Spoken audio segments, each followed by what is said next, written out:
I wanna be the greatest. Everybody on the fake shit. I look around and feel like everybody is the fakest. I make this every day. Alright, what's up mga lads? Meron na naman tayong i-unbox ngayon, no? Ito yung matagal ko nang sinusubaybayan sa Indonesia na gusto kong i-try na swing arm. Kung manonood kayo sa mga vlog ng mga naka-underbone sa Indonesia, maraming gumagamit sa kanila nito. Hindi na natin patatagalin, ito yung kanyang brand, Birosi. Hindi ito sponsored mga lads. Gusto ko lang ito masubukan, kaya kumuha ako. Meron naman siya na-order sa shop. I-unbox natin to ngayon, tapos sa mga susunod na araw ikakabit natin to para mga testing natin. Titignan natin kung goods din ba to. Actually, ang first choice ko sana is Racing Boy na swing arm. Ang problema, ang mabibili mo lang is mga yung matatagal na nakatambak or second hand. Meron ka bang makitang brand new, bibihira lang. Tapos, ang price pa nun is napakamahal. Ito, mura lang to sa Indonesia. So, i-unbox natin to. Tignan natin kung anong itsura sa personal. Kasi, hindi pa gamit nito. Bale, ang kinuha ko mga lods is silver. Matagal ko nang gustong subukan to mga lods. Kaya lang, madalas akong nauubusan nung kulay na gusto ko. Palagi siyang nauubos. Ito yung mismong swing arm. Check natin. Okay, so ito na siya mga lods. Kulay silver.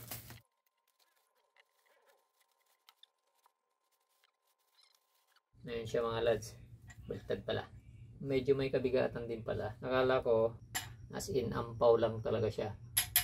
Ayun yung tumutunog, ito yung adjuster. May adjuster siya dito. Yan. Ano to mga lods? Standard lang. Standard size, kagaya nung sa stock. Yung haba niya, wala siyang plus. Yan. Standard size lang dito. Pero pagkakaalam ko, sa napapanood ko sa mga taga-Indonesia is mas maluwag dito niya. Ayun o, sandangkal. Mas maluwag ng konti compare dun sa stock. Meron na rin siyang kabitan ng spool para kung gusto mong sasali sa show o kaya dito lang sa parking mo, pwede mong ilagyan niya ng spool tapos bibili ka lang ng pang stand, magagamit mo na siya. Nandito yung tatak ng Birosi. Ayan siya. May plastic pa dito. Nandito yung adjuster. Tapos ito naman yung lagayan ng shock. Ayan. May reviews dun sa pinagbilang ko nito na mahina daw, manipis, sabi, yung lagayan ng shock. Sa tingin ko reasonable naman to. Mas makapal nga to actually dun sa mga Thai concept, yung mga lighten na swing arm. Mas okay pa to compare mo doon. Ayan, tingnan mo, malapad naman. Tapos yung kapal niya, ayan, subukan natin sukatin. So sukatin natin dito. Ayun siya, 6mm. 6mm lang ito, pero may reinforcement naman siya dito. Yung mismong lagayan na ng shock, bolt. Tsaka mahaba naman siya mga rods. Ayan, mahaba siya. Hanggang dito. Ayan, napahaba. So, tingin ko, hindi naman na ito basta-basta mapuputol. Tsaka yung swing arm buong buo. Kung makikita nyo, buong buo siya. Yung pagkaka-finish niya, okay naman, maganda. Sa tingin ko. Yan, depende sa tumitingin yan eh. Dito lang sa kabilang may tatak. Sa bandang kaliwa, pag nasa motor na. Ito yung bandang kanan, wala siyang tatak. Di na lang dinalawa eh, para magkabila yung tatak eh, no? Nandito yung lagayan ng bracket ng caliper. Meron na rin siyang chain guide. Naka-ribit. Yan.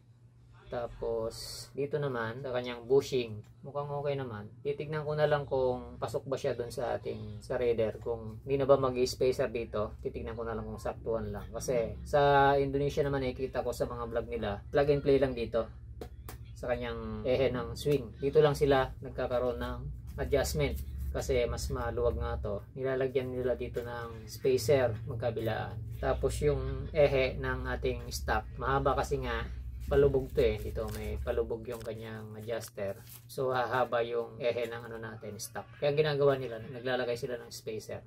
First impression mga lods, mukha naman matibay. Sa totoo lang may kabigatan. Tsaka makapal siya mga lods. Mararamdaman mo. Mapipil mo yung ano niya, kapal niya. Subukan natin katukin. Ayan siya mga lods. Hindi siya tunog lata mga lods. Tunog makapal siya. At saka, ang daming gumagamit nito sa Indonesia. Wala naman akong napapanood doon na nababalian nito. Ewan ko lang kung hindi nila binablog. Ayun o. Makapal din naman siya. So, testing natin yung ginamit na adjuster bolt. May magnet ako dito, neodymium. Hindi siya stainless. So, maaaring papalitan ko na lang yon bago ko ikabit. Maganda siya mga lods. Para sa akin ha. Actually, first time kong mag swing arm ng alloy mga lods. Ang gusto ko talaga ay RCB at ito yung pangalawa. Kasi kung low budget ka, goods na to mga lods. Yung weld niya okay naman. Ayan o, makikita nyo dyan. Dito rin, makikita nyo yung mga weld, mga kapal din naman. Ayan o, solid din, pati dito. Ayan. Check ko na lang yung ano neto, yung fitment. Para sa akin, sa appearance pa lang neto, goods na to para sa akin. Ayan o. Kintab mga lods o. Kintab ng pagka-silver niya.